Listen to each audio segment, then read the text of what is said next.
तर विद्यार्थी मित्रांनो, आज आपण दशांश अपूर्णांकाची बेरीज कशी करायची ते बघणार आहोत।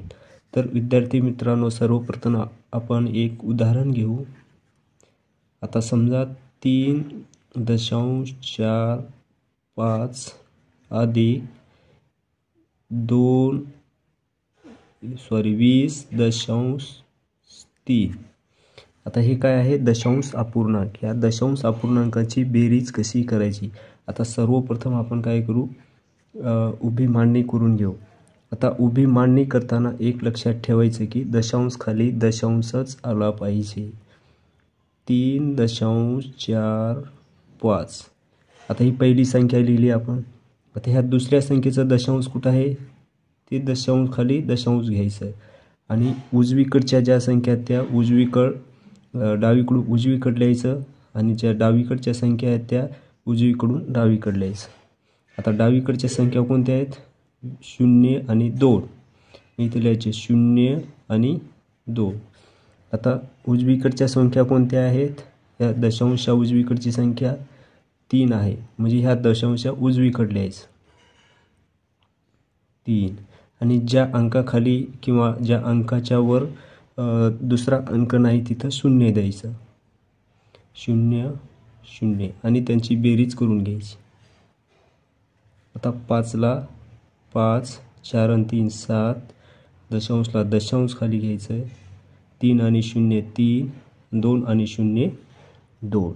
बघा मित्रांनो, विद्यार्थी मित्रांनो, किती सोपी बेरीज आहे दशांश अपूर्णांकाची। आपण एक दुसरं उदाहरण घेऊन बघू।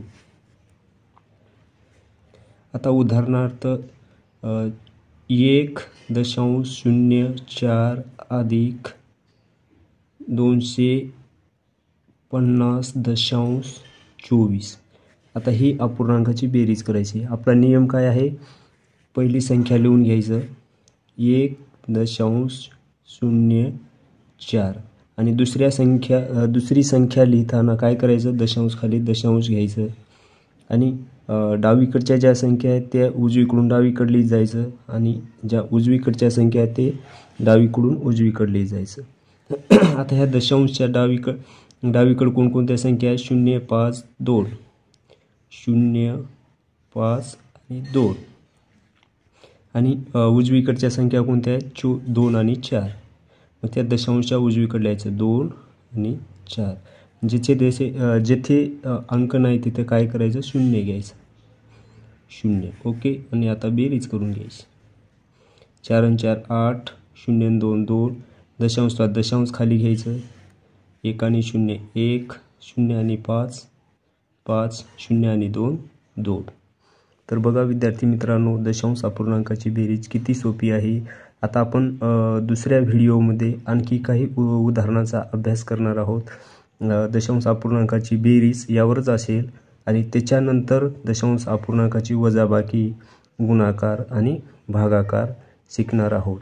तर विद्यार्थी मित्रांनो, असे बेसिक मॅथ शिकण्यासाठी आपल्या चॅनलला सबस्क्राईब करा आणि तुम्हाला जर हा व्हिडिओ आवडला असेल तर आपल्या मित्रमैत्रिणींना शेअर करा। तर विद्यार्थी मित्रांनो, आज आपण येथेच थांबू। धन्यवाद।